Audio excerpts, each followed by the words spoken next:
और बजट में किसानों, महिलाओं और युवाओं के लिए कई अहम ऐलान किए गए हैं। वहीं आवास क्षेत्र के लिए भी कई अहम घोषणाएं हुई। बजट में पीएम आवास योजना के तहत 3 करोड़ नए घरों का ऐलान किया गया है। वित्त मंत्री ने ऐलान किया कि प्रधानमंत्री आवास योजना के तहत ग्रामीण और शहरी क्षेत्रों में 3 करोड़ अतिरिक्त घर बनाए जाएंगे। वित्त मंत्री की तरफ से जानकारी दी गई कि इसके लिए आवश्यक आवंटन किया गया है। साथ ही औद्योगिक श्रमिकों के लिए छात्रावास शैली के आवासों के साथ किराए के घर भी बनाए जाएंगे। इसे सार्वजनिक निजी भागीदारी यानी पीपीपी मॉडल के माध्यम से पूरा किया जाएगा। पीएम आवास योजना के तहत 10 लाख करोड़ रुपए का निवेश सरकार करेगी, जिससे 1 करोड़ गरीब और मध्यम वर्ग के परिवारों को घर आज बजट पेश किया गया और इस पर बात करने के लिए हमारे साथ जुड़ गए हैं केंद्रीय मंत्री ज्योतिरादित्य सिंधिया जी। सीधे आइए उन्हीं का रुख कर लेते हैं। स्वागत है बहुत ज्योतिरादित्य सिंधिया जी TV9 भारतवर्ष पर आपका, और आपसे बात करने के लिए शुरुआत बजट के अहम मुद्दे की। आपने भी कुछ समय पहले कहा और प्रधानमंत्री ने भी कहा कि एक फ्यूचरिस्टिक बजट है। जिस दिशा में प्रधानमंत्री चाहते हैं कि देश आगे बढ़े, जिस दिशा में विकास हो, उस दिशा में ले जाने वाला बजट है। लेकिन तमाम हमले इस बजट पर किए जा रहे हैं कि इसमें दरअसल कोई भी बड़ी और नई बात नहीं है। तो वो कौन से अहम प्रावधान हैं जिसके तहत आप मानते हैं कि ये फ्यूचरिस्टिक है और ये देश को जिस गति से प्रधानमंत्री आगे बढ़ाना चाहते हैं उस गति में आगे लेकर जाएगा?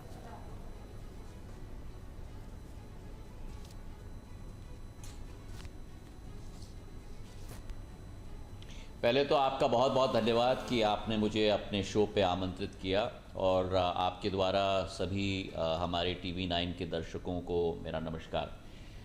ये बजट भारत को भविष्य की प्रणाली में, विश्व के प्रणाली में एक उजागर करते हुए देश की रूप में स्थापित करने वाला बजट है। पिछले 10 वर्षों में जो भारत ने एक नए कीर्तिमान स्थापित किए हैं, एक ऐसे युग में जहां विश्व में अनसर्टेनिटीज़ बहुत बढ़ चुकी हैं, चाहे कोविड की हम बात करें, इन्फ्लेशन की हम बात करें, वॉर की हम बात करें, उस वातावरण में भारत ने पिछले वर्ष 8.2% GDP ग्रोथ रेट दिखाई है, जो पूरे विश्व में सबसे बढ़कर GDP ग्रोथ रेट है। वहीं इन्फ्लेशन हमारा 5.2% तक सीमित रहा है, और उसी के साथ हमारा जीनी कोएफिशिएंट भी, जो इनइक्वालिटी दिखाता है, जहां इनइक्वालिटी विश्व में बढ़ रही है, हमारे देश में अर्बन सेक्टर में भी करीब करीब 0.28 से 0.26 पर आ चुकी है, और रूरल क्षेत्र में और अर्बन सेक्टर में 0.36 से 0.34 तक आ चुकी है। तो इस वातावरण में जी, भारत के इस सफर में जो हम लोग शताब्दी काल से अमृत काल का सफर कर रहे हैं, जहां सड़कों की जो प्रोग्रेस हुई है 11.5 किलोमीटर यूपीए के समय से 34 किलोमीटर, एक साथ 21 एयरपोर्ट्स का उद्घाटन हो रहा है, रेलवे में 77% बजट का आवंटन बढ़ा है। इस वातावरण में भारत को एक नए वर्ल्ड लीडर के रूप में स्थापित करने वाला ये बजट है, जो भविष्य की भारत की आगाज कर रहा है। महिलाओं के सशक्तिकरण के लिए 3 लाख करोड़ का प्रावधान किया गया है। युवाओं के लिए एक नई ऊर्जा देने के लिए, ताकि युवा नौकरी न करें पर नौकरी करने वाले क्षमतावान युवा बन पाए, उनके लिए 3 योजनाएं लेके आए। एक डायरेक्ट एम्प्लॉयमेंट की योजना, दूसरी मैन्युफैक्चरिंग सेक्टर में एम्प्लॉयमेंट की योजना, तीसरी EPFO में प्रावधान किया गया है कि सरकार भी भागीदारी करेगा, और उसी के साथ इंटर्नशिप की भी योजना। और जो इस शो के पहले आपके TV चैनल पे दिखाया जा रहा था, वहीं हमारे 4 श्रेणियों के लिए, हमारे देश के गरीब, हमारे देश के अन्नदाता, हमारे देश के युवा और हमारे देश की महिला, सभी के लिए इस बजट में नए नए प्रावधान किए गए हैं। बिल्कुल बिल्कुल, अर्बन गरीब के लिए भी प्रावधान किए गए, 1 करोड़ घर बनाने का प्रावधान किया गया है। आपने जहां पुराने जमाने में 65 वर्षों में केवल 3 करोड़ घर बने थे, वहां 5 साल में हम लोग 3 करोड़ घर बनाने जा रहे हैं। तो ये एक पॉजिटिव आउटलुक की बजट है, और इस बजट के लिए मैं वित्त मंत्री जी को धन्यवाद देना चाहता हूं और प्रधानमंत्री जी के नेतृत्व में मेरा भारत आगे बढ़ेगा, इसका मुझे पूरा विश्वास है। ये एक पॉपुलिस्ट नहीं लेकिन एक प्रोग्रेसिव बजट है। ठीक है, आपका ये कहना है कि पॉपुलिस्ट नहीं है, प्रोग्रेसिव है, यानी आगे किस दिशा में ले जाना चाहते हैं देश को और हर क्षेत्र को कैसे इसमें समावेश उसका किया जाए, इसका ध्यान रखा गया है। लेकिन कुछ बिंदु, आपने युवाओं की बात की, राहुल गांधी कह रहे हैं तो कट पेस्ट है, हमारे मैनिफेस्टो में जो हमने प्रावधान किया था जिस स्कीम का, उसको इसमें शामिल किया गया है। हमने पूछा कुछ देर पहले, कांग्रेस पार्टी के प्रवक्ता जुड़े थे मेरे साथ, तो मैंने उनसे पूछा कि आपको तो फिर स्वागत करना चाहिए इस बजट का। अगर मेरा उनसे ये सवाल था कि आप स्वागत करें, तो आपसे मेरा ये सवाल कि अगर उनके मैनिफेस्टो से लिया है तो आप भी कहें कि उनके मैनिफेस्टो में हमें ये बात अच्छी लगी, हमने शामिल किया।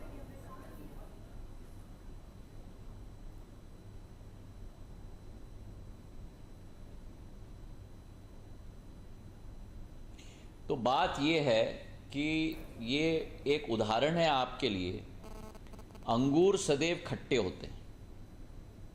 जिन लोगों को सत्ता की खोज थी, जिन लोगों को कुर्सी की खोज थी, जिनको देश की जनता ने विपक्ष में बैठाने का दायित्व निभाया, केवल 10 वर्ष नहीं लेकिन 15 वर्ष, उनकी आंखें ईर्ष्या से सदैव हरी होंगी। और जो ये कहते हैं कि आपने कट पेस्ट किया है हमारे मैनिफेस्टो से, वो कृपा करके मध्य प्रदेश सरकार की योजना देख लें, सीखो और कमाओ योजना। उन्होंने कट पेस्ट किया था मध्य प्रदेश की सरकार की योजना की, भारतीय जनता पार्टी की सरकार की योजना की, जहां ये केवल मैनिफेस्टो में नहीं, कांग्रेस की आदत है कि हर बार कुछ कहते हैं पर जब समय आता है करने के लिए तब पूरी तरह से गायब हो जाते हैं।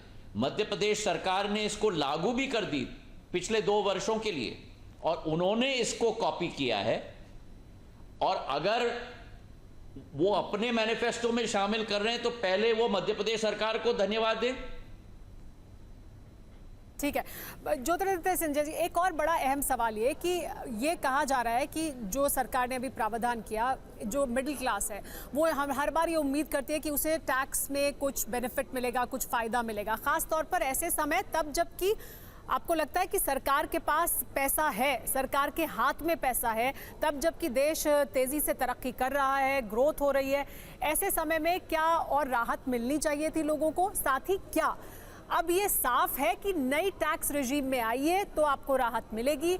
दरअसल सरकार का पक्ष ये है कि पुरानी टैक्स रेजीम को सूनर और लेटर आपको छोड़ना होगा। सरकार की नीयत ये है और उस दिशा में वो आगे बढ़ रही है।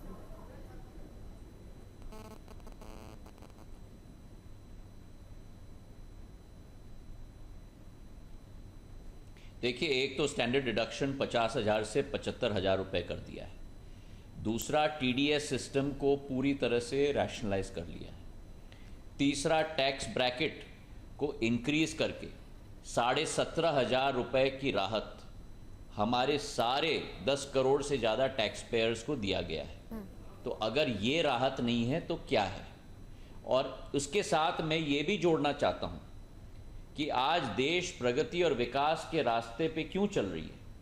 क्योंकि जो कांग्रेस के शासनकाल में एक रेवेन्यू एक्सपेंडिचर ओरिएंटेड बजट होता था, जहां फिस्कल डेफिसिट का अनुभव देश की जनता कर रही थी रेवेन्यू अकाउंट के आधार पर, कैपिटल अकाउंट के आधार पे नहीं, जहां भविष्य के लिए निवेश किया जा रहा है, आज कैपिटल अकाउंट पर पैसा खर्च किया जा रहा है। सड़क हो, रेल हो, एयरपोर्ट हो, घर हो, पानी की योजना हो, सौर ऊर्जा की योजना हो, पावर प्रोजेक्ट हो, 11,11,11,11,000 करोड़ का कैपेक्स प्लान पिछले साल 9.8 लाख करोड़ का था, उसको बढ़ाकर वित्त मंत्री जी ने 11,11,000 करोड़ कर दिया जी।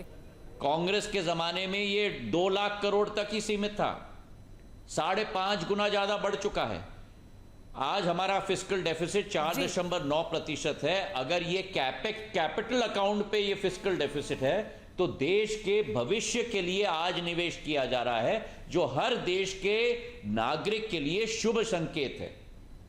जी हाँ, बहुत शुक्रिया ज्योतिरादित्य सिंधिया जी हमारे साथ जुड़ने के लिए। और हम उम्मीद करते हैं कि सरकार का जो ये बजट है वो वाकई फ्यूचरिस्टिक हो और जिस दिशा में आगे बढ़ने की बात कर रहे हैं सिंधिया जी, उस दिशा में आगे बढ़े। बहुत शुक्रिया जुड़ने के लिए हमारे साथ। फिलहाल वक्त हो गया एक ब्रेक का।